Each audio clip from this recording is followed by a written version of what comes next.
America. ধূলিমাখা ট্র্যাকে শেষ হলো বাইক রেস। দর্শকের করতালিতে মুখরিত হয়ে উঠল পুরো স্টেডিয়াম। বিজয়ী ট্রফি হাতে রায়ান যখন মঞ্চে উঠছিল, তার চোখে পড়ল প্রতিদ্বন্দ্বী দলের কয়েকজনের ঈর্ষান্বিত দৃষ্টি। বিশেষ করে মীরা। সে আগের 3 রেসে জিতেছে, এবার রায়ানের কাছে হেরে গিয়ে হিংসাই জ্বলছে।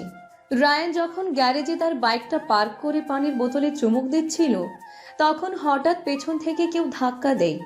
সে সামলে উঠতেই দেখে চারদিক ঘিরে ফেলেছে মীরা আর তার গ্যাং। মুখে ধূর্ত হাসি, হাতে রেঞ্জ, চেইন আর helmet. You really thought winning the race makes you the king? This is just a beginning, Ryan. Losing with dignity is better than attacking from behind, Mira. And I always answer injustice in my own style.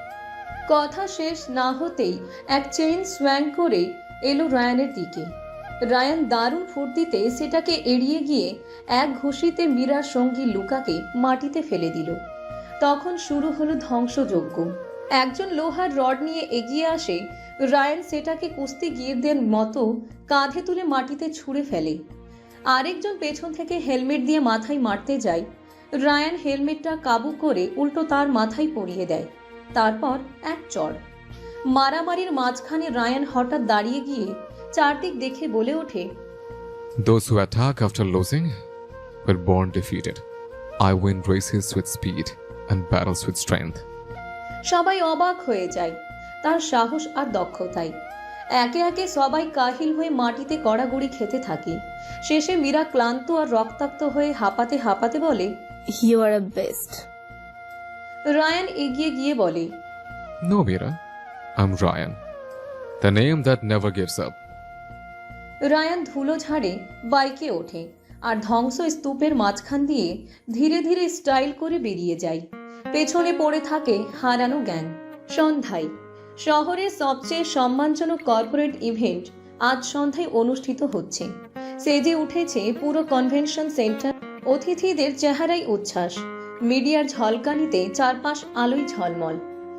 সবাই অপেক্ষায়, কারণ আজ রাতের সবচেয়ে কাঙ্ক্ষিত মুখ Rivan Chowdhury Ryan. সেরা তরুণ উদ্যোক্তার পুরস্কার পেতে চলেছে সে। তবে যতই সন্ধ্যা গড়িয়ে যাচ্ছে, রায়ানের চেয়ার ফাঁকা। রায়ানের ম্যানেজার তানভীর হোসেন দৌড়াদৌড়ি করছেন। He's on his way. There was a bit of a street accident. A bike race went wrong, but he's fine, just running a little late. বললেন তিনি আয়োজকদের উদ্দেশ্যে। মিডিয়া স্পন্সর সবার চোখে প্রশ্ন। কেউ কেউ বলছে রায়ান কি ইভেন্টে আসবেই না। তানভীর এবার মঞ্চে উঠে মাইক্রোফোন হাতে নিলেন। Ladies and gentlemen, please don't worry. Raihan Chaudhary is safe and he is on his way. A student tracking scored by local state rage held him off bravely, but he will be here. We request a little more patience as we proceed with the show. Tanvir মিথ্যার আশ্রয় নিয়ে সবাইকে শান্ত করার চেষ্টা করে। VIP লাউঞ্জে তখন সাইফুর রহমান, ইসমত জাহান আর নাফিস সিদ্দিক আলোচনায় ব্যস্ত। This kid's good fare had it actually joined a street rigs today just for fun with local victories. She's got guts, sure, but this kind of wealthy image, is that really the brand you want as a CEO? নাফিস ফিরে ধীরে coffee চুমুক দিয়ে বললেন, His brand is unpredictable. He does not show up now. The first get louder, but when he does walk in, boom, that's star power. উপস্থাপক মঞ্চে এসে ঘোষণা করলেন, And now, the award for Young Successful Entrepreneur of the Year 2025 goes to a visionary who has built a bridge between dreams and daring, Mr. Ryan Chaudhary. কিন্তু কেউ উঠে এলো না। সামনের সারিতে ফাঁকা চেয়ার, দর্শকের ফিসফাস। Is he seriously not coming? So unprofessional. Or maybe this is all planned, a grand late entrance? উপস্থাপক কিছুটা অস্বস্তিতে বললেন, Let's move forward with the next segment while we await Mr. Chaudhary. হঠাৎ বাইরের স্ক্রিনে লাইভ ভিডিও চালু হয়। দেখা যায় এক কালো হায়াবুসা বাইক গর্জে উঠে থামে গেটের সামনে। রাইডার হেলমেট খুলে ধুলো মাখা মুখে ক্লান্ত হাসি নিয়ে নেমে আসে। রায়ান। সবার মুখে বিস্ময়। মঞ্চে তখন লাইট নিভে যায়। ব্যাকগ্রাউন্ডে বাজে ড্রাম রোল। স্পটলাইট তার আগমন পথে। উপস্থাপক উল্লাসিত গলায় বলেন, And here he is, the man of the hour, Ryan Chaudhary. Ryan মঞ্চে উঠে বললেন, I apologize for being late. On my way here, I came across a street accident. This award, it's not just for me. It's for every dreamer who dares to fall and rise again. Everyone, thank you for your appreciations. Thanks for inviting me. Have a good day, all. চারদিক তখন করতালির ঝড়। সবাই রায়ানের সাথে কথা বলতে থাকে, এক এক করে সকলেই রায়ানকে তার সফলতার জন্য কংগ্রাচুলেট করছিল। সন্ধ্যার আয়োজন থেকে ফিরে ক্লান্ত রায়ান ফ্রেশ হয়ে গা এলিয়ে দেয় তার বিলাসবহুল বিছানায়। তারপর পাড়ি দেয় গভীর ঘুমের রাজ্যে। বাংলাদেশ। ঘুমটা ভাঙল হঠাৎ এক অচেনা শব্দে। মিরায়া চোখ মেলে তাকিয়ে বুঝতে পারল সে আর তার চেনা শহরে নেই। জানালার পর্দা ফাঁক দিয়ে সূর্যের হালকা আলো বিছানায় এসে পড়েছে। কোথাও একটা রিকশার ঘন্টার শব্দ, পাশের রাস্তায় অল্প অল্প গাড়ির হর্ন, আর দূরে কে যেন হাঁক দিচ্ছে কোনো সবজিওয়ালা বা দুধওয়ালা। তার বিছানার পাশেই কাঠের ছোট্ট একটা সাইড টেবিল, যেখানে আগের রাতের জল ভর্তি বোতলটা পড়ে আছে। এসি ঠান্ডা হাওয়ায় শান্ত একটা মুহূর্ত। কিছুটা সময় লাগলো তার বুঝে নিতে সে এখন ঢাকায় নতুন জীবন শুরু করতে এসেছে। এই শহরে, যে শহরে গল্প সে শুনেছে ছোটবেলা থেকে। এই শহরের ভেতরে প্রথম নিঃশ্বাস নিচ্ছে। জানালার ধারে রাখা গাছটা একটু বেঁকে আছে, তবু তার পাতাগুলো ঝকমক করছে আলোয়। একটু উঠে বসে জানালার কাছে গিয়ে দাঁড়ালো সে। প্রশান্তিময় একটা ভালো লাগা যেন মনের মধ্যে কাজ করছে, যেন এই জীবনটা তার একান্ত প্রাপ্য। সব কিছুই নতুন, তবু যেন কোথাও একটা চেনা অনুভব হচ্ছে, একটা ঘরোয়া গন্ধ, এই শহরের নিজস্ব ঘ্রাণ। মিরায়ের মনে হলো, maybe, just maybe this city will feel like home too. ও উঠে বসতেই দরজার ওপাশে ঠক ঠক করে শব্দ। মীরা মা, উঠেছিস? চাটা ঠান্ডা হয়ে যাবে কিন্তু। গলা রামিলা চৌধুরীর, একরাশ আদরে মোড়া, আবার ভেতরে কোথাও হালকা হুঁশিয়ারি। মিরায়া তাড়াতাড়ি ফ্রেশ হয়ে নিচে নামলো, একটা হলদে কুর্তি পরে। ডাইনিং টেবিল ইতিমধ্যেই পরিপাটি করে সাজানো। পরোটা, ডিম ভাজা, কাঁচা মরিচের টুকরো, এক বাটি দই, আর একপাশে ধোয়া ওঠা চা। রামিলা চৌধুরী হাসি মুখে মিরায়ের উপস্থিতিতে, এই যে রাজকন্যা, অবশেষে উঠেছে। ঢাকার রোদ কি একটু বেশি চড়েছে তোর চট্টগ্রামের তুলনায়? না মামুনি, ঢাকার রোদ না, ঢাকার হর্নেই ঘুম ভাঙে বলে মিরায়া হেসে বসলো ডাইনিংয়ের একটা চেয়ার টেনে। রামিলা চৌধুরী চায়ের কাপ বাড়িয়ে দিয়ে, বাহ, কথাই তো ব্যঙ্গের সুবাস। পছন্দ হলো, তবে খেয়াল রেখো, এখানে ব্যঙ্গ বেশি করলে ওরা তোকে সিটি কর্পোরেশনের ভর্তির ফর্ম ধরিয়ে দিবে। এতক্ষণে সিঁড়ি দিয়ে গো গো করে নিচে নামার শব্দ। সোরায়া ঘুম ঘুম চেহারা নিচে নেমেই, আপু, তুমি আমায় রেখে একা নাস্তা করছো? বিশ্বাসঘাতকতা। তোর ঘুম দেখে ভাবলাম তোকে না জাগানোই মানবতা। হেসে বলল মিরায়া। রামিলা চৌধুরী সোরায়াকে দেখে বললেন, এই মেয়েটা তো ঘুমিয়েই বড় হচ্ছে। নাস্তা খেতে এসেও যদি আবার ঘুমায়, আমি বালিশ এনে দিব। সোরায়া চোখ ডলতে ডলতে বলল, মামুনি, আমি এখনো র্যাম স্টেজে ছিলাম, চামচ না দিয়ে চোখ বন্ধ করেই খাবো। তারা তিনজন টেবিলে বসে গল্পে মেতে উঠতেই হঠাৎ পেছন থেকে এক গম্ভীর গলা। ঘুম থেকে উঠে সবার আগে যা প্রয়োজন সেটা হলো সাউন্ড এন্ট্রি। সবার মাথা ঘুরে গেল রুদ্রের দিকে। হাতে একটা সানগ্লাস, চুল এলোমেলো, আর পরনে স্রেফ একটা ঝুলন্ত টি শার্ট, যেন ফ্যাশন আর অবহেলায় নিখুঁত মিশেল। রুদ্র হাসি মুখে সিঁড়ি বেয়ে নেমে আসি।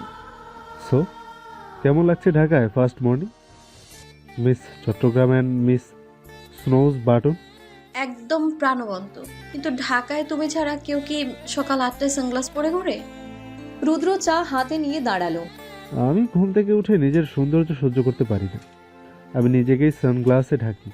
সুরাইয়া শব্দ করে হেসে উঠল রুদ্রের কথায়। ভাইয়া, তুমি কি মিররে তাকালে তোমার ছায়াটাও লজ্জা পায়? না, আমার ছোঁয়া তো কুল, আর আমি তো হট। নিজের ছেলের সব কোয়ালিটি আছে জানলে ফ্রিজ আর মাইক্রোওয়েভ ওভেন কিনতাম না। আগে বললে পারতি না? তোকে দিয়ে সব হট অ্যান্ড কুল করা যেত। অপমান পেলাম, কিন্তু যেহেতু দই খেতে দিচ্ছ, মাফ করে দিলাম তোমাদের। তিনজনের হাসিতে গড়িয়ে পড়ে টেবিলে যেন প্রাণ ঢুকে গেল। ঠিক আছে, আজ বিকেলে আমি তোমাদের ঢাকার সবচেয়ে কম জনপ্রিয় কিন্তু সবচেয়ে বিখ্যাত চা দোকানে নিয়ে যাব। গুগলে পাওয়া যাবে না, ইনস্টাগ্রামে ট্রেন্ডিং না, কিন্তু চায়ের গ্লাসে প্রেম পাওয়া যাবে। প্রেম দরকার নেই ভাইয়া, একটা ভালো সিঙ্গারা হলেই চলবে। আর আমার জন্য একটা শান্তময় দোকান খুঁজে দিও, যেখানে তুমি থাকবে না। রুদ্র বাঁকা হাসলো সোরাইয়ার কথায়। এই ডায়লগ আমি টি শার্ট বানিয়ে বিক্রি করব। 1 নম্বর কন্টেন্ট। সকালের এমন মজায় মুখরিত পরিবেশে সবাই সকালের নাস্তা করে নেয়। নাস্তা শেষে রুদ্র গাড়ি করে চলে যায় তাদের নিজস্ব কোম্পানিতে। বিকেলটা নামে হালকা গরম আর হেয়ালিপনা নিয়ে। রুদ্র অফিস থেকে ফিরে গাড়ি নিয়ে বাড়িতে আসে। গাড়ি থেকে নেমে দাঁড়িয়ে মিরাই আর সোরাইয়াকে নিচে নামতে বলে তাদেরকে একটু ঢাকার শহরটা দেখাবে বলে। মিরাই আর সোরাইয়া রুদ্র ডাক শুনে দৌড়ে বাইরে এলো। মীরা, সোরা, প্রস্তুত তো? আজ তোদের এমন এক জায়গায় নিয়ে যাব যেখানে নেটওয়ার্ক আসে না, কিন্তু কানেকশন হয় খুব জোরালো। সোরাইয়া চোখ ছোট করে বলল, ভাইয়া, তুমি কি এইসব সংলাপ আয়না দাঁড়িয়ে প্র্যাকটিস করো? রুদ্র হাসতে হাসতে জবাব দেয়, না, গুগল থেকে ইন্সপাইরেশন নেই, ডেলিভারি আমার নিজস্ব।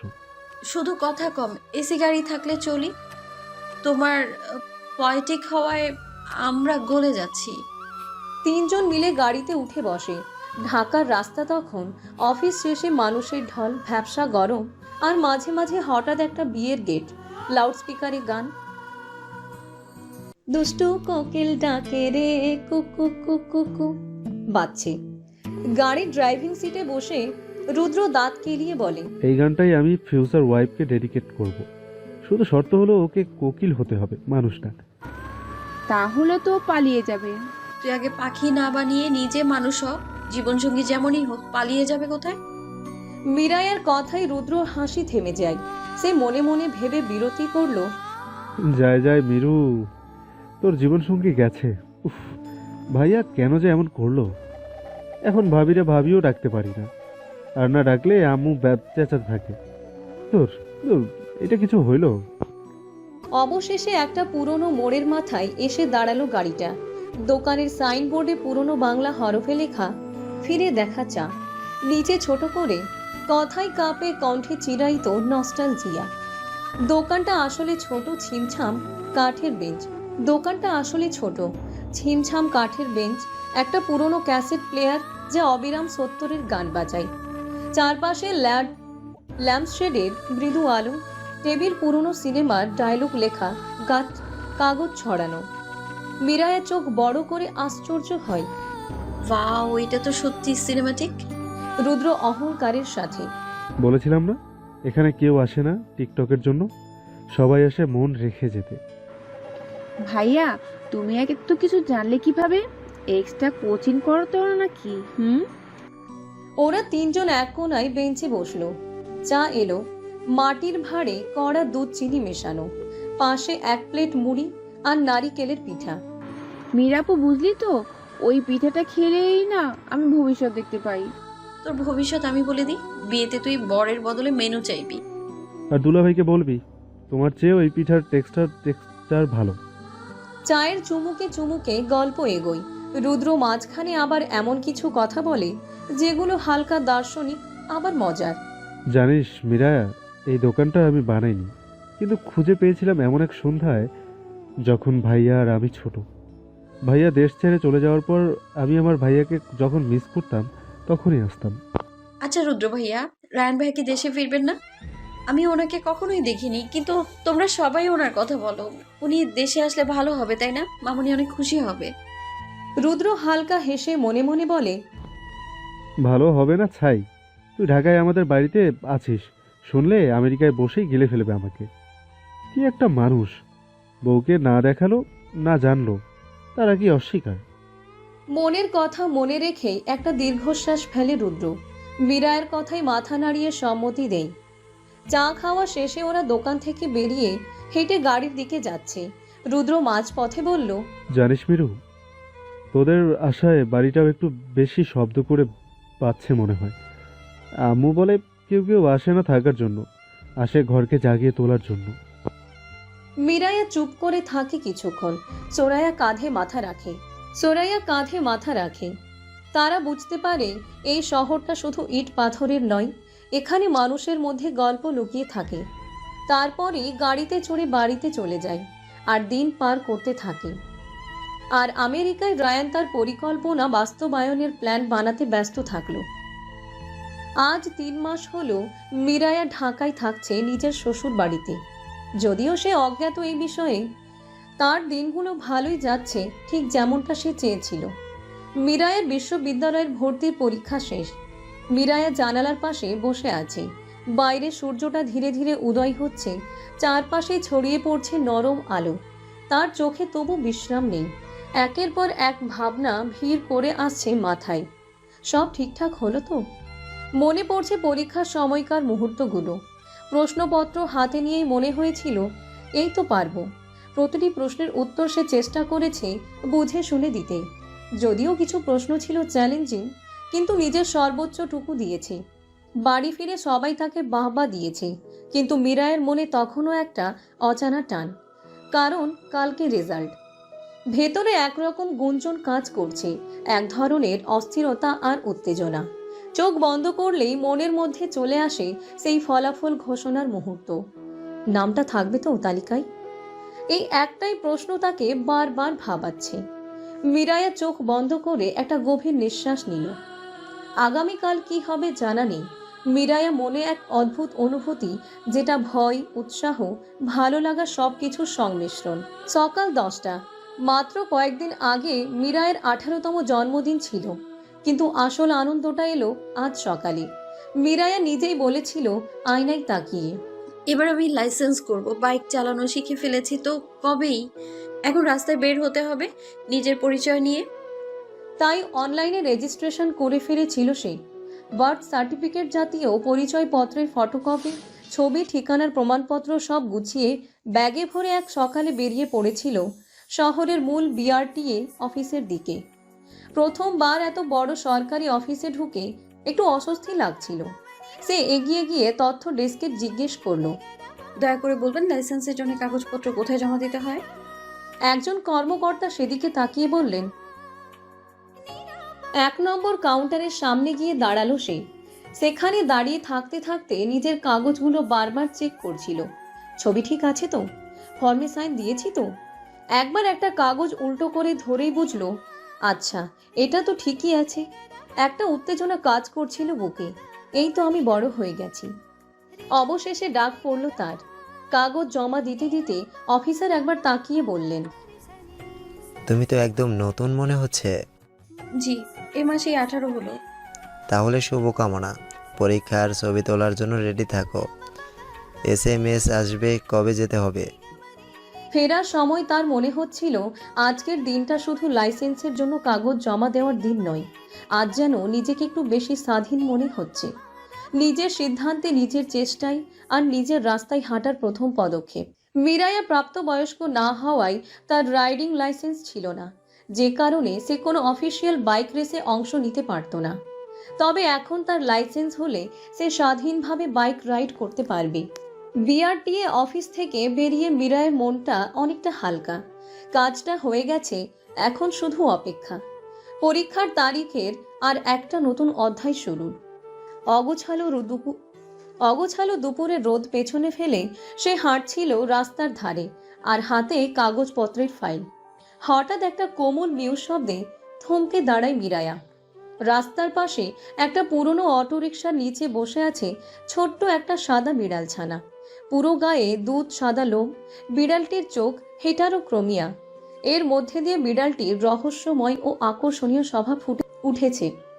চোখ দুটো যেন এলোমেলোভাবে স্বপ্ন আর কল্পনার মিশেল। একটা চোখ ঘন সবুজ, আরেকটা হালকা নীল, একদম যেন গ্লাসে জমে থাকা শীতল বরফের মতো। মিরায়া অবাক হয়ে বসে পড়ে। বিড়ালটা ভয় পায় না, বরং ধীরে ধীরে এগিয়ে এসে তার হাঁটুর পাশে কুঁজো হয়ে বসে পড়ে। সে বিড়ালটাকে হাত বাড়িয়ে ছুঁতেই মিহি একটা গর্গর শব্দ শুরু হয়, একদম সুরেলা আরামদায়ক গর্জন। আরে কুটুস বাবু, তুমি এখানে কি করো একা একা? তোমাকে দেখে তো মনে হচ্ছে তুমি যেন দুনিয়ার সব কিউটনেস চুরি করে বসে আছো।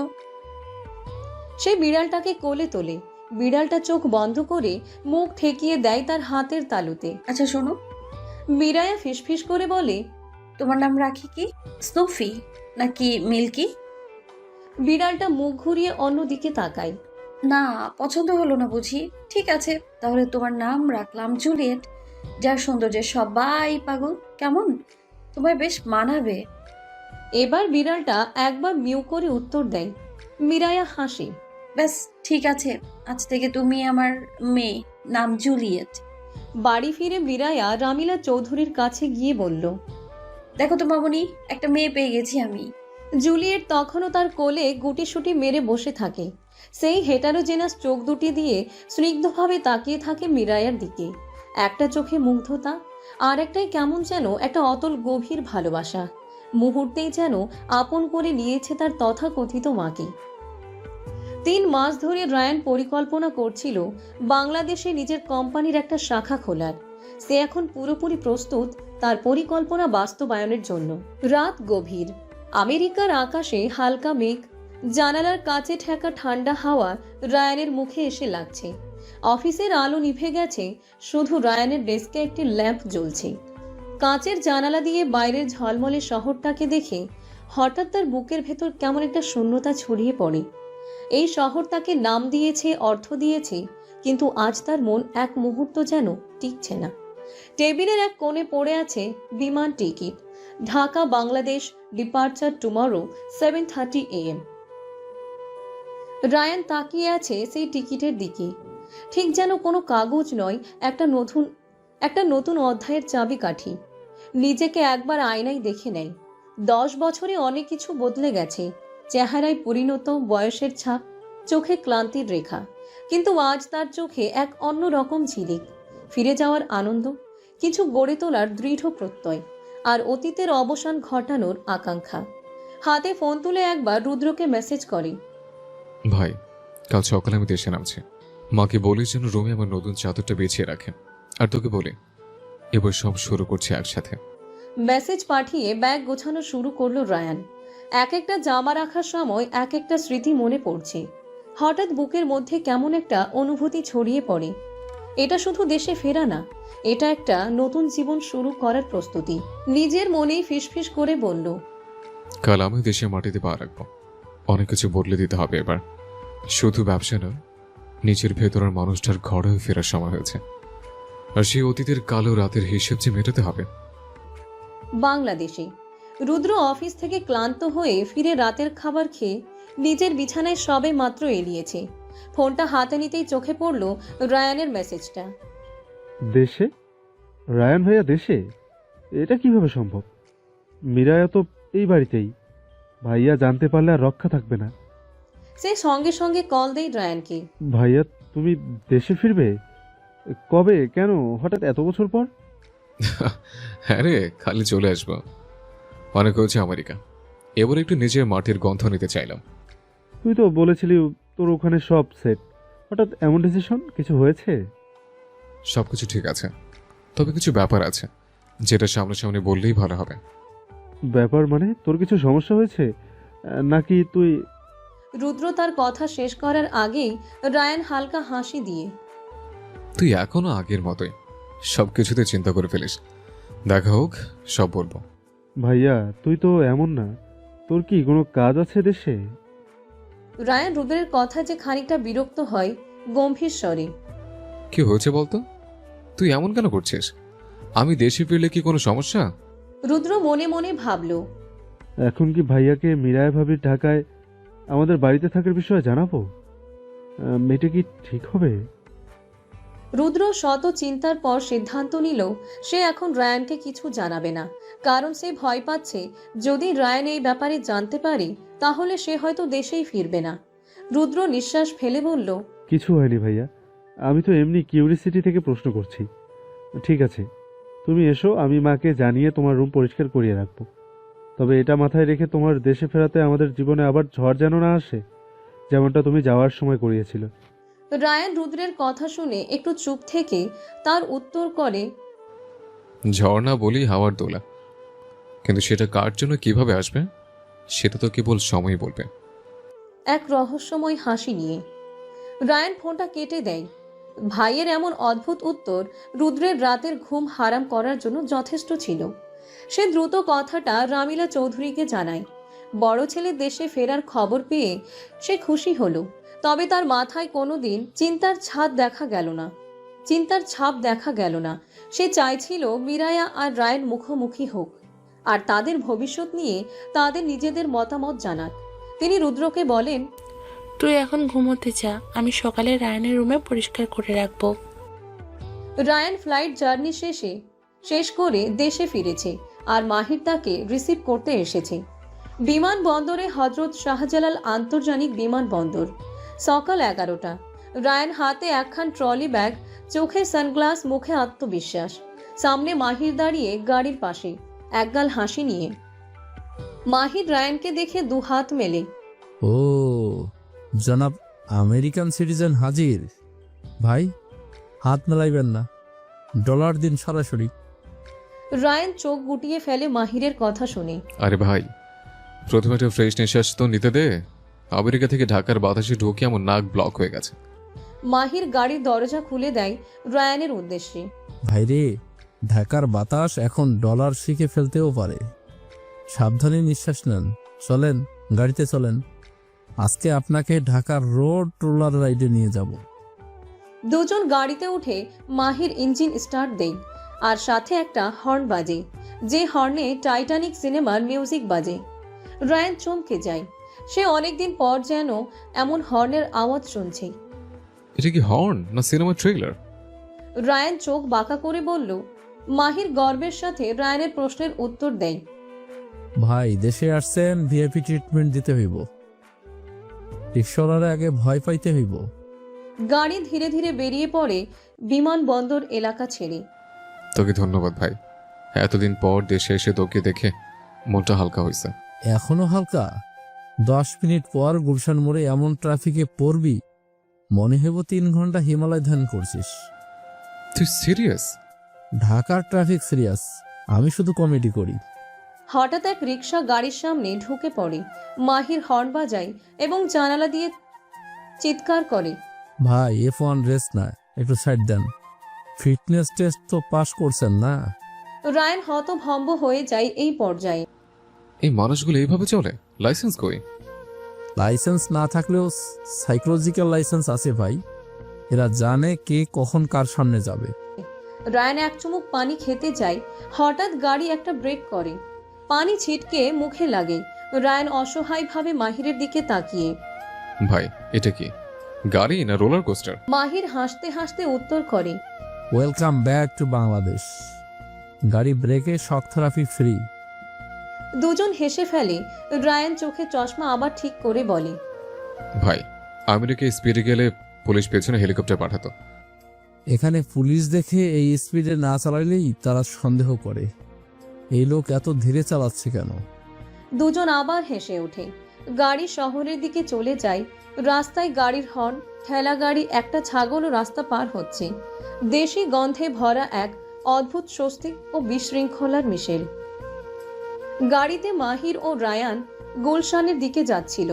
রাস্তায় হালকা ট্রাফিক। মাহির হঠাৎ হেসে উঠল। এই যে আমেরিকান ভাই, একটা সিরিয়াস প্রশ্ন করি। রায়ান সন্দেহ ভরা কণ্ঠে বলল, তোর সিরিয়াস প্রশ্ন শুনলে আমার পেট ব্যথা শুরু হয়, বল। মাহির হাসতে হাসতে প্রশ্ন করেই ফেলল, তোর ওই পিচ্চি বউটা কেমন আছে রে? সে এখন নিশ্চয়ই অনেক বড়, কলেজ তো শেষ হয়তো। রায়ান মাহিরের প্রশ্নে রেগে চোখ বড় করে চেঁচিয়ে, মাহির, মাহির, তুই আবার ওই বিষয়টা টানলে? ওই বিয়েটা একটা দুর্ঘটনা ছিল। আমাকে না জানিয়ে না বুঝিয়ে 7 বছর বয়সে কোনো মেয়ের সাথে বিয়ে দিয়ে দিলাম। ভাব দেখো, 7 বছরের মেয়ে বিয়ে, আর তোর মুখে এমন সিরিয়াস ডায়লগ, যেন নেটফ্লিক্স ডকুমেন্টারি বানাচ্ছিস। আচ্ছা দোস্ত, ধরে নে বাহাবির সাথে তোর দেখা হলো, তাহলে কি করবি? রায়ান গলা একটু নামিয়ে ঠোঁটে কুটিল হাসি নিয়ে বলল, কি আর বলবো, কমপক্ষে 5 মিনিট টানা তার ঠোঁট দুটো তো নিজের ঠোঁট দিয়ে যুদ্ধ করব। কি? রায়ান আবার একই ভাব নিয়ে, হ্যাঁ, এটাই করব। 10 বছর ধরে আমার বউয়ের খেতাব নিয়ে রেখেছে, অথচ স্বামীর হক এখন আদায় করা হয়নি আমার। বিষয়টা দৃষ্টিকোণ। রায়ানের উত্তরে মাহিরের কাশি উঠে যায়। রায়ান আবার একই ভাবে নিয়ে, রায়ানের উত্তরে মাহিরের কাশি উঠে যায়। মাহির নিজেকে সামলিয়ে বলল, ওই বেহায়া, 10 বছর ধরে তো তুই বাইরে, বউরে না দেখেছিস আর না স্বীকৃতি দিয়েছিস, তো কিসের স্বামীর হক? হ্যাঁ, দেখেছিস কখনো আমার সাথে তোর সো কল্ড ভাবিকে? না, আমি কিভাবে দেখবো? তুই তো নিজেই নিজের বউরে দেখোস নাই। রায়ান রাগী মুখে উত্তর দিল, তো দেখলাম না, ধরলাম না, ছুলাম না, খেলাম না, আমার বউ কেমনে হলো? তোর ভাবি কেমনে হলো? মাহির চোখ টিপে হেসে বলল, আচ্ছা আচ্ছা, রাগ করিস না ভাই, তা দেশে ফিরলি কেন? আবার আমেরিকায় গিয়ে বরফ খেতে পারতিস। রায়ান একটু চুপ থেকে গভীর গলায়, ফিরেছে, ওর জন্যই ফিরেছে। মাহির হঠাৎ চুপচাপ হয়ে যায়। গাড়ির ইঞ্জিনের হালকা শব্দ ছাড়া কিছু শোনা যায় না। তারপর আবার মাহির মুখে বাঁকা হাসি। মানে তুই সত্যি তোর এই পিচ্ছি বউটার জন্য, মানে ভাবির জন্য দেশে ফিরেছিস? রায়ান চোখে একরাশ অভিমান নিয়ে দীর্ঘশ্বাস ফেলে বলল, ও আর পিছিয়ে নেই মাহির, আমার মতই বড় হয়েছে, আর আমি ঠিক করেছি। এবার নিজের জীবনের জিনিস নিজে ঠিক করব। তুই যেটা জোকস বানাস সেটা আমার জীবনের সবচেয়ে বড় জ্বালা ছিল। মাহির একটু লজ্জা পায়, গাড়ির গতি কমিয়ে দেয়। মাহির কোমল গলায় বলল, ভাই দুঃখিত, আমি তো ভাবছিলাম তুই এখন আগের মতোই রিয়াক্ট করবি, বুঝিনি তুই সিরিয়াস। আচ্ছা তাহলে এখন কি করবি ভেবেছিস? রায়ান নির্দ্বিধায় উত্তর করে, ডিভোর্স। রায়ান হঠাৎ এমন কথায়, যেটা একেবারে অপ্রত্যাশিত আর তিক্ত, সেই কথাটার অভিঘাতে যেন চারিদিকের আবহাওয়াটাও বদলে গেল। মুহূর্তের মধ্যে আকাশটা মেঘে ঢেকে গেল। সূর্যের আলো ঢেকে গিয়ে চারপাশে এক ধরনের চাপা অন্ধকার নেমে এলো। বাতাস থমকে গেল, যেন প্রকৃতিও রায়ানের কথাই থমকে গেছে। মেঘলা আকাশটা শুধু বিষণ্ণ না, বরং রীতিমতো রূঢ়, যেন রায়ানের কথায় প্রতিধ্বনি করে প্রতিবাদ জানাচ্ছে। আর মাহির, সে তো পুরো হতবাক, চোখ দুটো বিস্ফোরিত, মুখটা কিছুটা খোলা, যেন ঠিক বুঝতেই পারছে না রায়ান এটা বলল কি করে। কিন্তু কিছু বলার ভাষা খুঁজে পাচ্ছে না। চোখের কোণে সন্দেহ, বিস্ময় সব একসাথে খেলা করছে, যেন নিজের কানে বিশ্বাস করতে পারছে না এমন কিছু রায়ানের মুখে সে শুনবে। চুপচাপ ড্রাইভ করতে থাকা মাহির আর আকাশের মেঘলা অবস্থা, দুটোই যেন রায়ানের কথার ওজন টেনে নিয়ে হঠাৎ ভারী হয়ে উঠেছে। ঢাকা শহরের সকালটা আজ একটু অন্য রকম। আকাশটা কেমন যেন বিষণ্ণ, ঘন মেঘে ছেয়ে আছে পুরোটা। রোদের কোনো চিহ্ন নেই, বাতাসও থমথমে। এইরকম আবহাওয়ায় মানুষ একটু চুপচাপ থাকে। শহরের শব্দও কমে আসে। মিরায়া নিজের মনে হেঁটে যাচ্ছে ঢাকা বিশ্ববিদ্যালয়ের ক্যাম্পাসের দিকে। ঢাকা বিশ্ববিদ্যালয়ের ক্যাম্পাসে সকালটা থমথমে। ঘন মেঘের চাদরে সূর্যটা লুকিয়ে গেছে, বাতাসে এক ধরনের চাপা শূন্যতা। চারিদিক কেমন যেন নিস্তব্ধ, শুধু পাতা নড়ার শব্দ আর মাঝে মাঝে দূর থেকে ভেসে আসা অচেনা কণ্ঠের টুকরো। আজকে তার জীবনের এক গুরুত্বপূর্ণ দিন। মিরায়া আজ একটু একা থাকতে চেয়েছিল। সকালে রেজাল্ট এসেছে। সে তার স্বপ্নের বিদ্যাপীঠে পড়ার সুযোগ পেয়েছে। সে এখন ঢাকা বিশ্ববিদ্যালয়ের ছাত্রী। 45তম হয়েছে মিরায়া। লোতে চান্স এসেছে, মনে এক অদ্ভুত আনন্দ আর ভেতরে একটা অদ্ভুত ঘোলাটে অনুভূতি। ক্যাম্পাসটা চোখে দেখতে এসেছিল সে, যেখানে হয়তো তার আগামী বছরগুলো কেটে যাবে। হেঁটে হেঁটে সে যখন টিএসসির পাশের গাছতলায় গাছপালায় ছায়া ঘেরা একটা ফাঁকা জায়গার দিকে আসে। হঠাৎ সে টের পায় কিছু একটা ঠিকঠাক নেই। সামনে একটা মেয়ে, তার মুখে আতঙ্ক, আর চারপাশে দুইজন ছেলে ঘিরে আছে মেয়েটিকে। চোখে মুখে হালকা বাজে হাসি এবং কথাবার্তা শুনেই বোঝা যায় তারা মজা করছে না, ভয় দেখাচ্ছে। মেয়েটা বলার চেষ্টা করছে, প্লিজ আমাকে যেতে দিন, আমি বলছি না। এই যে সুন্দরী, ক্যাম্পাসে নতুন নাকি? চলো তোমাকে ক্যাম্পাস দেখাই। মিরায়া থেমে দাঁড়ায়, শরীরটা শক্ত হয়ে ওঠে, চোখ দুটো বড় হয়ে ওঠে। সে এগিয়ে যায়, কোনো হম্বি তম্বি না, একদম স্বাভাবিক গলায় বলে, ওই ভাই একটু সরবেন, ও আমার ক্লাসমেট আর আমি ক্যাম্পাস চিনি, আমি ওকে ঘুরে দেখাতে পারবো, আপনাদের কষ্ট করতে হবে না। ছেলেরা তাকায়, হালকা বিরক্ত গলায় বলে, তুই কে রে? তোর ক্লাসমেট হলে কি ভাইরা কথা বলছে দেখিস না? মিরায়া এবার ঠান্ডা গলায় বলে, ভাইয়েরা আপনাদের কথা কেউ শুনতে চায় না, এখন কথা বন্ধ করুন। একজন এবার বেশ রেগে ওঠে, তুই কি বেশি চালাকি দেখাচ্ছিস গায়ে হাতে? মিরায়া এবার ব্যাগ থেকে ধাতব পানির বোতলটা টেনে ধরে, দেন ছুঁয়ে দেখেন তো পানিটা ঠান্ডা না গরম। ছেলেটা হেসে এগোতেই মিরায়া হঠাৎ এমন এক ঘূর্ণি গতিতে বোতলটা ছেলেটার হাঁটুর পেছনে মারে। ছেলেটা ভারসাম্য হারিয়ে ধপাস করে পড়ে যায়। দ্বিতীয়জন ধাক্কা দিতে যায়, মিরায়া সাথে সাথে মেয়েটাকে পেছনে ঠেলে দেয় এবং নিজের সামনের দিকে ড্রাইভ দিয়ে পায়ের নিচে বাধা দিয়ে ফেলে দেয়। ছেলেটা পড়ে যাওয়ার পর মিরায়া শান্ত ভঙ্গিতে বলে, আর কোনো বীরত্ব বাকি থাকলে এখনই দেখা। ক্যাম্পাসে মেয়ে দেখলেই বাজে কথা বলবি না, শিখিয়ে দিলে তোরা শিখবি না, তাই শিক্ষা দিতে হবে ভালো মতো। এই দৃশ্য দেখে আশেপাশে কিছু ছাত্র এগিয়ে আসে। ছেলেরা পরিস্থিতি খারাপ দেখে দ্রুত পালিয়ে যায়। মেয়েটা ধীরে ধীরে মীরার পিছনে লুকায়, তার চোখে কৃতজ্ঞতা, একটু কান্নার ধ্বংসাবশেষও আছে। ধন্যবাদ, আমি রিমি, তোমার নাম? মীরায় একটু হেসে বলে, মিরায়া, আরে তোমাকে তো আমি পরীক্ষার দিনও দেখেছিলাম, আজই তো রেজাল্ট এলো, তুমি কততম হয়েছ? রিমির চোখ চকচক করে ওঠে। 50 লতে পেয়েছি। প্রথমে মন খারাপ ছিল, এখন মনে হচ্ছে এটাই ঠিক ছিল। তুমি? মীরায়ের মুখে এবার সত্যিকারের হাসি ফুটে ওঠে। আমি 45, মানে আমরা একই অবস্থায়। দুজনেই হেসে ওঠে। রিমি বলে, ভেবেছিলাম নতুন জায়গায় এসে সবার সাথে মিশতে সময় লাগবে, কিন্তু এখন মনে হচ্ছে আমার প্রথম ফ্রেন্ডটা পেয়ে গেছি আমি। মীরায়া চোখ টিপে বলে, তাহলে শুরু করি, ক্যাম্পাসটা আমাদের দুজনের জন্যই নতুন, চলো চা খেতে যাই, গল্প অনেক জমবে। আচ্ছা, তুমি বন্ধুত্বের সাথে না যায় না, তুই বলে কি কিছু মনে করবি তুই? আরে কি যে বলিস, তুমি ডাকে তো আমার অ্যালার্জি আছে, তুই মজা আছে। রিমির কথা শুনে মীরায়া রিমির হাত ধরে হাসি মুখে তাকে জড়িয়ে ধরে চুমু খেয়ে বলে, চল যান চা খাই দুজন গিয়ে। মেঘলা আকাশটা তখনও পুরোপুরি ফাঁক হয়নি, কিন্তু সূর্যের এক টুকরো আলো ঠিকই মেঘের ফাঁক গলিয়ে এসে দুজন বন্ধুর ওপর নেমে আসে। ঢেউয়ের মতো জীবনের শুরু। দুজন হাত ধরে হেঁটে চলে গেল তা খেতে। সাহস আর বন্ধুত্ব থাকলে সব পথই হালকা হয়ে যায়। সময় তখন দুপুর 12টা পেরিয়ে গেছে। রিমির সঙ্গে টিএসসির পাশের চায়ের দোকানে চা খেয়ে একটা অদ্ভুত শান্তি তাকে ঘিরে রেখেছে। চাটা যেন জীবনে প্রথমবার সত্যি তৃপ্তির স্বাদ এনে দিয়েছে। মনে একরাশ আনন্দ নিয়ে মীরায়া ধীরে ধীরে হাঁটছে নিজের বাসার পথ ধরে। রাস্তার পাশে থাকা গাছগুলো নিচু হয়ে বাতাসকে অভ্যর্থনা জানাচ্ছে। হঠাৎ একটা ঠান্ডা হাওয়া এসে ওর কপালে চুল উড়িয়ে দেয়। মীরায়া থেমে দাঁড়ায়, চোখ তুলে দেখে আকাশটা ধূসর হয়ে উঠেছে আরো। মিনিট 5 আগে যেটা ছিল শুধু মেঘলা, এখন সেখানে মেঘের ভেতর এক ধরনের ব্যাকুলতা। হঠাৎই নেমে আসে বৃষ্টি, ছোট ছোট ফোঁটা, তারপর দ্রুত বড় হয়ে নামে টিপ টিপ ঝরে পড়া বৃষ্টির ঢেউ।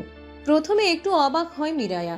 হাতে থাকা ব্যাগটা বুকের কাছে ধরে সে দাঁড়িয়ে থাকে কয়েক সেকেন্ডের জন্য। তারপর তার ঠোঁটের কোণে ধীরে ধীরে ফুটে ওঠে এক অনিয়ন্ত্রিত হাসি। সে চোখ বন্ধ করে 2 হাত ছড়িয়ে দেয় আকাশের দিকে, মুখটা তুলে দেয় ওপরে, যেন প্রতিটি বৃষ্টির ফোঁটা তার মুখে এসে পড়ে। মীরায়া একটু কেঁপে ওঠে, শুধু ঠান্ডাই নয়, আবেগী। তারপর সে নাচতে শুরু করে। একদম মুক্তভাবে কোনো ছকে বাঁধা না, নিচের মতো করে দু হাত মেলে ডান পা একটু ঘুরিয়ে মাথা দুলিয়ে সে যেন নিজেই এক রেণুতে ভরা ঘূর্ণির মতো ঘুরে ঘুরে নাচে। কাঁধের ব্যাগটা নাচতে নাচতে একটু পিছনে হেলে পড়ে যায়, কিন্তু তার কোনো হুঁশ নেই। জুতো পেছন দিকে ছিটকে পড়ে, পা দুটো কাদায় মাখামাখি, চুলগুলো পানিতে ভিজে কপালে লেপ্টে গেছে, কিন্তু তার মুখে হাসি, চোখে জল চলে এক ধরনের আলো। আমি আজ খুব খুশি। সে মনে মনে ফিসফিস করে। আকাশ এখনো ভারী, বৃষ্টি পড়ছে একটানা। শহরের ভেজা রাস্তায় গাড়ির চাকা মাঝে মাঝে পানির ওপর দিয়ে ঝুঁকে যায়, হালকা ছিটিয়ে দেয় পাশের ফুটপাতে। রায়ান গাড়িতে বসে আছে আর মাহির চুপচাপ গাড়ি চালিয়ে যাচ্ছে। দুজনেই একটু মন মরা। সারাদিন একটা অদৃশ্য অস্বস্তি বয়ে বেড়াচ্ছে গাড়ির ভিতরের পরিবেশে।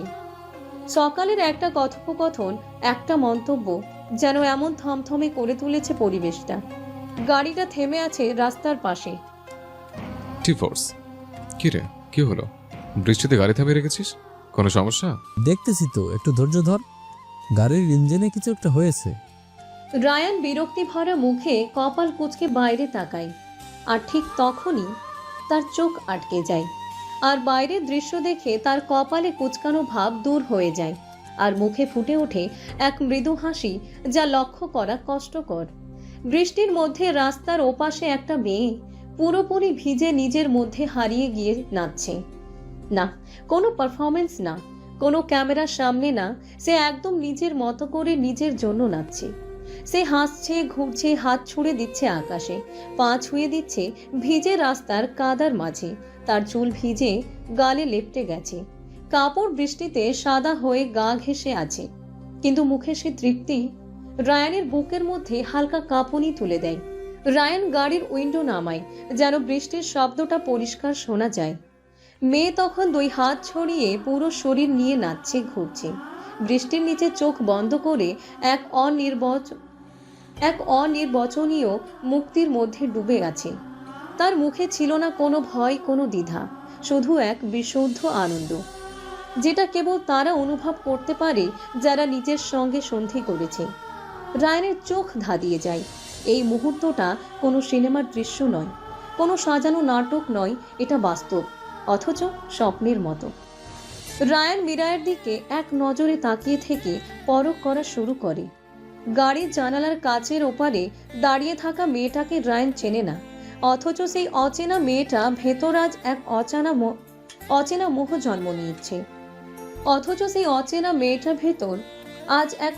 মোহ জন্ম নিচ্ছে। মেয়েটির মধ্যে এমন এক সৌন্দর্য আছে যা চোখে পড়ার মতো নয়, চোখ আটকে রাখার মতো। একটা ভিজে এলোমেলো পোর্ট্রেট যেন নিজেই জীবন্ত হয়ে উঠেছে। সে সাজেনি, মেকআপ নেই, কিছুই নেই, কিন্তু তার প্রতিটি ভেজা রেখায়, প্রতিটি ভঙ্গিমায় আছে এক অনন্য দ্যুতি। তার ত্বকটা ঠিক যেন দুধে আলতা মেশানো, নরম, মোলায়েম আর ঝকঝকে। বৃষ্টির ফোঁটা গড়িয়ে পড়ছে গাল বেয়ে, আর গালের লালাভ আভা সেই পানির রেখাকেও উজ্জ্বল করে তুলেছে। ডান গালে একটা ছোট্ট টোন, মৃদু হাসির সময় পড়ে, কিন্তু রায়ান এখন এমনিতেই দেখতে পাচ্ছে সেটাকে, যেন তার চোখ ঠিক সেখানেই আটকে আছে। সেই চোখ দুটো বড়, গভীর, আর তাতে অদ্ভুত এক মায়া। উষ্ণ ব্রাউন রঙের সেই চোখ জলের ছায়ায় আরো উজ্জ্বল হয়ে উঠেছে। পাপড়িগুলো ঘন, ভিজে গাল ছুঁয়ে নেমে আসা বৃষ্টির ফোঁটা রায়ানের মনে এক ধরনের কৌতূহলের জন্ম দেয়। তার ঠোঁট হালকা গোলাপি, একেবারে প্রাকৃতিক, মনে হয় যেন ভেজা পাপড়ির মতো বৃষ্টির ফোঁটা এসে একটু পরশ দিলেই নড়ে ওঠে। ঠোঁটের নিচে ডান পাশে একটা তিল, অন্য কারো হলে হতো এক সাধারণ দাগ, কিন্তু তার মুখে সেটাই হয়ে উঠেছে ব্যক্তিত্বের শিলমোহর। চুলগুলো কোমর ছোঁয়া, এলোমেলোভাবে ছড়িয়ে আছে তার ঘাড়, কাঁধ আর পিঠ জুড়ে। ভেজা চুলগুলো গা ঘেঁষে নেমে আসছে, আর কখনো কপালে লেপ্টে থাকছে। হাওয়ার সঙ্গে হালকা দুলছে, আর সেই ভেজা চুলে আলো পড়ে এক ঝিকমিক সৃষ্টি করছে। রায়ান ঠিক বুঝতে পারছে না বৃষ্টির আলোয় এমন করে কেউ কতটা স্বাভাবিক থেকে এতটা অন্যরকম হয়ে উঠতে পারে। তার কাপড় সাধারণ, কিন্তু বৃষ্টিতে পুরো ভিজে শরীরের গঠনের প্রতিটি রেখা স্পষ্ট। সাদা ভেজা জামায় যেন আরও উজ্জ্বল হয়ে উঠেছে তার আকৃতি, তার কোমরের শেপ। তবে সেখানে কোনো অশ্লীলতা নেই, বরং একরকম সৌম্যতা যা দেখে চোখ নামানো যায় না, আবার তৃপ্তিও আসে না। রায়ানের মনে হচ্ছিল ধীরে ধীরে ভিতরে একটা ঝড় উঠছে। না, শুধু রূপ দেখে তার ভেতর একটা জ্বলন্ত আনন্দ, একটা গোপন আগুন জ্বলে উঠেছে। সে বোঝে না এই অনুভূতি প্রেম কিনা, তবে সে বোঝে এই মেয়েটি সাধারণ নয়। তার আত্মবিশ্বাস, তার চোখে থাকা মায়া, আর এই বৃষ্টির ভেতরে নিজের জন্য নাচার সাহস, সব মিলিয়ে সে এমন এক আকর্ষণ তৈরি করছে যা শুধু চোখ দিয়ে নয়, মনের গভীর স্তর থেকেও অনুভব করা যায়। রায়ানের মুখে অদৃশ্য এক হাসি ছিল, তবে হঠাৎই তা মিলিয়ে গেল। রায়ান সঙ্গে সঙ্গে হকচকিয়ে চারপাশে চোখ বুলিয়ে নিল। সে আসলে দেখছিল এই অপ্সরাকে, কি সে ছাড়া অন্য কেউ কি দেখছে কিনা। তবে কারোর উপস্থিতি না দেখে রায়ান যেন খুব স্বস্তিতে একটা দীর্ঘশ্বাস ফেলে বুকের বাম পাশে হাত রেখে মনে মনে বলল, এই মেয়ে কি পাগল? রাস্তায় দিনে দুপুরে মানুষ খুন করতে এই রূপ নিয়ে বৃষ্টিতে ভিজছে? এমন করে কেউ হাসে? বুকে লাগছে আমার। আবার মীরায়ের দিকে এক শান্ত দৃষ্টিতে তাকিয়ে বলে উঠল, থেমে যাও প্রিয়সী, আমি যে মরে যাচ্ছি তুমি কি বুঝতে পারছো না? কে তুমি রেইনড্রপ? হঠাৎ এই মীরাকে দেখার পথ বন্ধ করে একটি বড় ট্রাক রায়ানের চোখের সামনে চলে যায়। পরবর্তীতে ট্রাকটি চোখের সামনে থেকে সরে যাওয়ার পর রায়ান অপরদিকে খুঁজতে থাকে মীরায়াকে, তবে সেখানে কেউ ছিল না। রায়ানের মনে হতাশা ছড়িয়ে পড়ল মীরায়ার অনুপস্থিতিতে। কেন জানি তার বুকটা খালি খালি লাগছিল। মনে হচ্ছিল সে খুব করে তার মাত্র দেখা অপ্সরাকে আবার দেখতে চাইছে, শুধু আজ বা কাল নয়, অনন্তকাল ধরে। গাড়ির জানালার কাছে একবার নিজের প্রতিচ্ছবি দেখতে পায় রায়ান। তীব্র বৃষ্টিতে সেই প্রতিচ্ছবিও যেন ধুয়ে মুছে যাচ্ছে, যেমনটা ভেতরে রায়ান এখন ধুয়ে মুছে যাচ্ছে এক অনামা আবেগে। ঠিক তখনই দরজা খুলে গাড়িতে উঠে পড়ে মাহির চুল থেকে বৃষ্টি ছেড়ে গাড়ি স্টার্ট দিতে বলে। বৃষ্টির কারণে ইঞ্জিনে পানি ঢুকে গেছিল, এখন গাড়ি চলবে। রায়ান তাকিয়ে থাকে গাড়ির জানালার ওপাশে, চোখ এখনো খুঁজে বেড়াচ্ছে সেই অনাবৃত অপার্থিব মেয়েটিকে, যেন তার অস্তিত্ব একবার ধরা দিয়েই আবার বাতাসে মিশে গেছে। রায়ান হঠাৎ জিজ্ঞেস করে, তুই সামনে ফুটপাথটা দেখছিস? মাহির অবাক হয়ে তার দিকেই চেয়ে বলে, দেখছি তো, কিন্তু তুই কি খুঁজছিস? কি হয়েছে? রায়ান গলা একটু নিচু করে ধীরে ধীরে প্রশ্ন করে, সামনে একটা মেয়ে ছিল, ভিজছিল, নাচছিল, তুই কিছু দেখলি না? মাহির একরাশ বিরক্তি নিয়ে বলে, তোর মাথা ঠিক আছে তো? তোর বউ এখনো আইনত তোর, সেটাই সামলাতে পারছিস না, আবার অন্য মেয়েকে দেখছিস। রায়ান মুখ ফিরিয়ে নেয়, তবে এখন বউয়ের কথা শুনে রাগ করল না, কিন্তু চুপ করে না থেকে গলার স্বরটা কেমন যেন অচেনা রকম কোমল করে বলল, আমি মেয়ে দেখছিলাম না মাহির, হয়তো আমি দেখছিলাম একটা অনুভব, একটা হাওয়া, এক ফোঁটা জল, একটা ছায়া, যে বুকের ভেতর ঝড় তুলে দিয়ে চলে গেল, আর রেখে গেল সেই ঝড়ের শব্দ। মাহির এবার একটু থমকে যায়, গাড়ির গতি বাড়ায়, কিন্তু মুখে একটা অদ্ভুত অভিব্যক্তি। তোর কবিতা লেখার স্বভাব তো ছিল না, এখন হঠাৎ এত ভাবুক কবে হইলি রে? রায়ান তাকায় না, শুধু জানালার বাইরে এক দৃষ্টিতে চেয়ে থাকে। তার চোখে তখনও সেই নাচের প্রতিচ্ছবি ভেসে চলেছে। গাড়ি চলতে থাকে। রায়ানকে অন্য মনস্ক দেখে মাহির প্রশ্ন করে, এখন কোথায় যাচ্ছি আমরা? কিছু তো বলছিস না। রায়ান নিজের থেকে স্পষ্ট করে বলল, ডিভোর্স ফাইল করেছে আমেরিকায় থাকাকালীন, এখন পেপারস আনতে আমার লিগ্যাল অ্যাডভাইজারদের কাছে যাচ্ছে। যদিও শুরুটা আমার হাতে হয়নি, তবে সম্পর্কের শেষ আমার হাতেই হবে। মাহির রায়ানের দৃঢ় চেতা মনোভাব দেখে অন্য কিছু বলার সাহস পেল না। সে চুপচাপ গাড়ি চালিয়ে যেতে থাকে। গন্তব্যস্থলে পৌঁছানোর পর রায়ানের হাতে ডিভোর্সের পেপারস বুঝিয়ে দেওয়া হয়। সে ডিভোর্স ফাইল করে রেখেছিল আগেই, তাই কাজটা আরও সহজ হয়ে গেছে। রায়ানের লিগ্যাল অ্যাডভাইজারের পার্সোনাল অ্যাসিস্ট্যান্ট রায়ানের হাতে ডিভোর্স ফাইলটা ধরিয়ে দেয় এবং তাকে সকল কাগজপত্র চেক করে নিতে বলে। কিন্তু রায়ানের ভেতর চলতে থাকে একটা ভিন্ন যাত্রা। কাজের ফাইল খোলে রায়ান, কাগজে চোখ রাখে, কলম তোলে, কিন্তু কলম যেন অচেনা কিছু লিখে ফেলতে চায়। ভিজে চুল, ঘূর্ণি নৃত্য, মায়াবী চোখ। নিজেই নিজেকে ধমক দেয় সে। ফোকাস কর রায়ান, তো এসছিস ডিভোর্স পেপারস নিতে, আর এখনই মনে আরেকটা মেয়ে করছে। আচ্ছা, এখানে এসছিস তোর অতীতকে শেষ করতে, তাহলে অন্য জীবন নিয়ে ভাবছিস কেন? রায়ান ডিভোর্সের সব পেপারস চেক করে নেয় এবং ঠিক করে বাড়িতে গিয়েই মার হাতে পেপারস দিয়ে মিরায়ার থেকে সাইন করিয়ে আনতে বলবে, ঠিক যেমনভাবে না বলে বিয়েটা হয়েছে।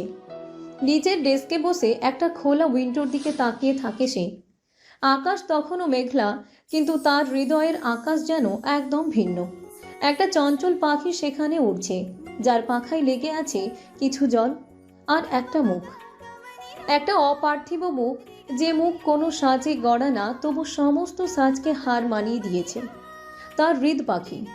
রায়ান আনমনে বলে ওঠে, সে কে ছিল? তাকে দেখেছি আমি, যেন কবিতার প্রথম চরণ, কিন্তু বাকিটা কে লিখবে? বৃষ্টিতে নাচার সময় মিরায়ের ফোন হঠাৎ বেজে ওঠে। মিরায়ের আসতে দেরি হচ্ছিল বলে মিরায়ের ফোনে কল আসতে থাকে। তাই বৃষ্টিতে ভেজা শেষ করে মীরা হাঁটতে থাকে বাসার দিকে। বুকটা তখনও ভরে আছে একরাশ আনন্দে। ঢাকা বিশ্ববিদ্যালয়ে চান্স পাওয়া এ এক স্বপ্নের মতোই। মাথার ওপর মেঘ, পায়ের নিচে কাদা, তবু তার মনে সেই অনুভূতি যেন সে মাটিতে হাঁটছে না, ভাসছে। বাসায় পৌঁছেই দরজায় দাঁড়িয়ে হাঁক দেয়, মামুনি, আমি এসে গেছি। ওর কণ্ঠে এমন এক উচ্ছ্বাস যেন শব্দগুলো নাচতে নাচতে বেরিয়ে আসছে মুখ থেকে। ভেতর থেকে দ্রুত পায়ের শব্দ আসে, দরজা খুলে যায়। রামিলা চৌধুরী তাকিয়ে দেখেন ভেজা মেয়ে দাঁড়িয়ে আছে, মুখে সেই চিরাপরিচিত দুষ্টু হাসি। রামিলা চৌধুরী একটু গম্ভীর গলায় বলে, এ কি মীরা, এভাবে ভিজে এলি কেন? ঠান্ডা লেগে যাবে তো। মিরায়া ঘাড় কাত করে বলে, আরে মামুনি, জানো আমি চান্স পেয়ে গেছি 45তম ঢাকা বিশ্ববিদ্যালয় আইন বিভাগ। ও! রামিলা চৌধুরী বিস্ময় আর আনন্দে ওকে বুকে জড়িয়ে ধরেন। আলহামদুলিল্লাহ, তুই তো পারবি। চল আগে ফ্রেশ হ, তারপর খেয়ে নিস, গায়ে তো কাঁপুনি দিচ্ছে। মীরা ঝটপট মাথা নাড়ে। ওকে। মিরায়া ঘরে ঢুকতেই ছোট্ট একটা ছায়া দৌড়ে এসে ওর পায়ে লেপটে যায়। আরে জুলিয়েট, তুই তো তোর মতোই। আমি তো ভিজে ভিজে এসেছি, তাও তুই আদর করতে এসেছিস। মিরায়া জুলিয়েটকে কোলে তুলে নেয়। একটা নরম সাদা বিড়াল, গা ছুঁয়ে থাকা লোম যেন তুলো দিয়ে গড়া। গলায় ছোট্ট একটা ঘন্টা, হালকা টিং টিং শব্দ হয় যখন নড়ে। জুলিয়েট, তুই জানিস আজ তোর মা ইউনিভার্সিটিতে চান্স পেয়েছে, ঢাকা ইউনিভার্সিটি। হা হা, এখন থেকে আর কেউ আমায় পাত্তা না দিলে বলবো আমি ঢাকা ইউনিভার্সিটি স্টুডেন্ট। জুলিয়েট কেমন যেন বুঝতে পেরে চোখ টিপ দেয়। মীরা হেসে বিড়ালের কপালে একটা চুমু দেয়। তুই অনেক কিউট, আমার কুট্টুসটা, আমার বাচ্চাটা, আমার মাম্মা। জুলিয়েটকে আদর করে মিরায়া ওকে নিচে নামিয়ে দেয়। পরক্ষণে সোরায়া রুমে প্রবেশ করে। আপু, একা একা ভিজে এলে, আমাকে নিলে কি এমন হতো? সোরায়া মুখটা সামান্য ভার করে কথাটা বলতেই মিরায়া সামান্য হেসে সোরায়ার হাত ধরে ঘুরতে ঘুরতে বলল, সরা বনুরে, শুন শুন, আমি চান্স পেয়ে গেছি ঢাকা ইউনিভার্সিটিতে। সোরায়া খুশিতে চিৎকার। সত্যি? ঢাবি? ওয়াও! এখন নতুন কলেজে ভর্তি হব, সবাইকে বলতে পারবো আমার আপু ঢাকা ইউনিভার্সিটিতে পড়ে। আমি তো বলছিলাম, তোর আপু গরিব হতে পারে, স্টাইল কম হতে পারে, কিন্তু ব্রেইন আছে। আমি তো বলি, বাইক রাইড করতে করতে ঢাকা ইউনিভার্সিটিতে চান্স পাওয়ার খবর ছাপানোর মতো শিরোনাম আপু। তোর মুখে ঝাল লাগুক, আমি কত কষ্ট করেছি জানিস তুই। সোরাইয়া দুষ্টু হাসি হেসে মীরার কাছে আসতে গেলে, আরে আরে কি করিস, আমার সম্পূর্ণ শরীর ভেজা, তুইও ভিজে যাবি এখন। সর, এখন ফ্রেশ হয়ে এসে আদর করব। সোরাইয়াকে কথাটা বলেই মিরায়া ফ্রেশ হতে চলে যায়। শাওয়ারের পানি পড়ে কাঁধ থেকে বেয়ে নামতে নামতে তার মনের ক্লান্তিও যেন ভেসে যায়। মাথার চুলগুলো ধুয়ে দেয়, চোখ বন্ধ করে কল্পনা করে এই ক্যাম্পাস, এই শহর, এই নতুন জীবন শুরু হলো বুঝি। আজকের মতো দিন তো আর সবসময় আসে না। ফ্রেশ হয়ে আয়নার সামনে এসে দাঁড়ায়, চুল খোপা করে বাঁধে, একটুও সাজে না, তবুও নিজের মুখটা দেখে হালকা হাসে। ভেতর থেকে হাসলেই মুখটা সুন্দর লাগে, বলে আয়নাকে। তারপর মিরায়া নিচে নেমে যায় খাওয়ার জন্য। দুপুরের খাওয়া দাওয়া শেষ করে সে একটা লম্বা ঘুম দেয়। বৃষ্টিতে ভেজার কারণে আজকে খুব শান্তির ঘুম এসেছে তার চোখে, তবে মাথাটা ভার হয়ে আছে। এদিকে দূরে কোথাও রায়ান তখনও জানে না এই মেয়েটি তার ভাগ্যকে উল্টে দিতে চলেছে, যার জন্য তার খাওয়া দাওয়া হারাম হওয়ার পথে। ঢাকার অদূরে একটা বিশাল খোলা জায়গা, নতুন নির্মাণাধীন ভবনের জন্য নির্ধারিত জমি। এখানে হতে যাচ্ছে রায়ান ইন্ডাস্ট্রিজ, রায়ানের আমেরিকান কোম্পানির বাংলাদেশ শাখার অফিস হেডকোয়ার্টার। চওড়া গেট, আধা পাকা রাস্তা, পাশে বাঁশে ঘেরা পাইলিং এরিয়া, আর সামনে দাঁড়িয়ে থাকা কিছু হেলমেট পরা শ্রমিক। মাটি কাটার মেশিনগুলো চলছে গম্ভীর গর্জনে। রায়ান সাদা শার্টের উপর কালো কোট পরে, সানগ্লাসে ঢাকা চোখে পাশে মাহির আর দুজন লোকাল ইঞ্জিনিয়ার। একজন ডিলার দেখায়, স্যার এই জায়গাটা মূল ভবনের জন্য বরাদ্দ, পিছনে পার্কিং আর ডান পাশে অফিস ব্লক প্ল্যান। রায়ান মাথা নেড়ে বলে, ওকে, সয়েল টেস্টিং রিপোর্ট কালকে দিবে তো? জি স্যার, কাল সকাল 10টায়। কথা হচ্ছে, হাত নেড়ে প্ল্যান বোঝাচ্ছে সবাই, কিন্তু এই সময়টা রায়ানের জন্য যেন একটা অদ্ভুত ঘোলাটে স্তরে কেটে যাচ্ছে। সে দাঁড়িয়ে থাকে, চোখে সানগ্লাস, মুখে স্থিরতা, কিন্তু ভেতরটা ওখানে তখনই ঝড় চলেছে। মনে পড়ে সেই দৃশ্য, বৃষ্টির মধ্যে সাদা জামা পরা মেয়েটি চোখ বন্ধ করে ঘুরছে, হাসছে, নাচছে, নিজের জন্য কারোর সামনে নয়। সেই হাসি যা ঠোঁট দিয়ে নয়, চোখ দিয়ে ঝরে পড়ে, সেই ভেজা চুল, কপালের টোল, সেই উষ্ণ চোখের গভীরতা। রায়ানের বুকের মধ্যে যেন হালকা কাঁপুনি দিয়ে ওঠে। কাজের কথা শোনা যাচ্ছে ঠিকই, কিন্তু মাথার ভেতরে চলছে অন্য মুভি। এই মেয়ে কি পাগল ছিল? কে নাচে এভাবে রাস্তায়? তবু এত সুন্দর লাগছিল কেন? তাকে কেন মনে পড়ছে এতবার? আমি কি সত্যি প্রেমে পড়ে গেছে? মাহির পাশ থেকে বলে ওঠে, ভাই তুই শুনছিস তো, এই ডিলার বলছে ওরা 3 দিনের মধ্যে সাইট ক্লিয়ার করবে। রায়ান কেঁপে ওঠে, যেন ঘুম থেকে জেগে উঠেছে। হ্যাঁ হ্যাঁ শুনছি। তারপর আবার গম্ভীর মুখে ডিলারের দিকে তাকায়। ঠিক আছে, আমি কাল পুরো প্ল্যান একবার দেখে সিদ্ধান্ত নেব। ডিলাররা মাথা নেড়ে চলে যায় অন্য পাশে। মাহির তার পাশে দাঁড়িয়ে চুপচাপ কিছুক্ষণ দেখে তারপর হেসে বলে, তুই আবার কোথায় হারালি বলতো? সেই রাস্তার মেয়েটা ভাবনায় ঢুকেছে বুঝি? তাহলে কি আমার পুরনো ভাবিকে জীবন থেকে তাড়িয়ে নতুন ভাবি আনতে চাইছিস? রায়ান গলা খাকারি দেয়, কিন্তু কিছু বলে না।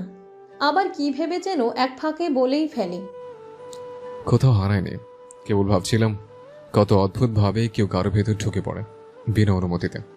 এমন ভাবি দিতে পারলে মন্দ হতো না। মাহির হাসে, কিন্তু এবার আর ঠাট্টা করে। ইস, তাহলে তো বলতে হবে মেয়েটা বেশ সুন্দর। আমি দেখতে পারলাম না, বড় একটা মিস হয়ে গেল। রায়ান মাহিরের কথায় চোখ কুঁচকে ওর দিকে তাকিয়ে বলে, মুখ সামনে কথা বল, যা আমার তা আমারই। তোকে জিজ্ঞেস করেছি নিশ্চিত হওয়ার জন্য যে তুই আমার হৃদয় পাখিকে দেখিসনি। মাহির চোখ বড় করে, আমার হৃদ পাখি? তোর না গাধা, আমার হৃদ পাখি, শুধু আমার। আচ্ছা চল, আবার ওই রাস্তা দিয়ে যাব। যদি আমার হৃদয় পাখিকে আরেকবার দেখতে পাই? দেখতে পেলে কি করবি? আমার কাছে রেখে দেব যত্ন করে। যদি না থাকে, যদি উড়ে যেতে চায়? রায়ান কুটিল হেসে উত্তর দেয়, জোর করে আমার হৃদয়ের কাছে বন্দিনী বানিয়ে রাখবো, তবু ওকে আমার হতে হবে, ওর ইচ্ছে থাকুক বা না থাকুক। সামনে বিশাল ফাঁকা জমি, পেছনে সবার হাঁটা চলা, অথচ রায়ানের চোখ যেন খুঁজে ফেরে হৃদয়ের আকাশে মুক্তভাবে উঠতে থাকা তার হৃদ পাখির খেয়ালে। সে একবার আকাশের দিকে তাকায়। বৃষ্টি হলে কি ও আবার নাচবে? আমার হৃদ পাখি আরেকটা বার কি আমাকে দেখা দেবে? রাত 9:50। বৃষ্টি থেমেছে। চৌধুরী বাড়ির বারান্দা থেকে টিপ টিপ জল পড়ছে, ঝরছে। রায়ান দীর্ঘ 10 বছর পর আজ চৌধুরী বাড়ির দরজায়। রায়ান ঢুকলো দোরগোড়া পেরিয়ে। তার চোখে নতুন জায়গার প্রতি কোনো বিস্ময় নেই। এটা তার পরিচিত ঠাই, তবু অচেনা হয়ে গেছে সময়ের সাথে। সামনে দাঁড়িয়ে আছেন একজন, রামিলা চৌধুরী, তার মা। মাকে এত বছর পর সামনাসামনি দেখেই রায়ানের বুক কেঁপে উঠল। চোখে গাঢ় ফ্রেমের চশমা, ঠোঁটে হালকা লিপস্টিক, মুখে সেই কঠোর অভিজাত ভাব। রায়ান কিছুটা অপ্রস্তুত ভাবে বলে ওঠে, আম্মু। রামিলা চোখ তুলে রায়ানকে নিঃশব্দে জড়িয়ে ধরে বললেন, এসেছিস? 10 বছরে অনেক লম্বা সময়। রায়ান, কিভাবে পারলি মাকে কষ্ট দিতে? তোমার শরীর ভালো তো আম্মু? শরীর ঠিক আছে, মনটাই পুরনো হয়ে গেছে বোধহয়। একটা দীর্ঘ নীরবতা, দুজনের মাঝে আবেগ। রায়ান জানে এই সম্পর্ক আর আগের মতো নয়। মা হয়তো তার অপেক্ষা করেছেন, কিন্তু আজ মুখে হাসি নেই। হ্যালো বন্ধুরা, পরবর্তী পার্ট খুব তাড়াতাড়ি আসবে, তো সবাই অপেক্ষায় থাকো। আর চ্যানেলটি যারা এখনো সাবস্ক্রাইব করোনি তারা পরবর্তী পার্ট দেখার জন্য চ্যানেলটি সাবস্ক্রাইব করে রেখো। ধন্যবাদ সবাইকে, আমাদের সাথেই থেকো।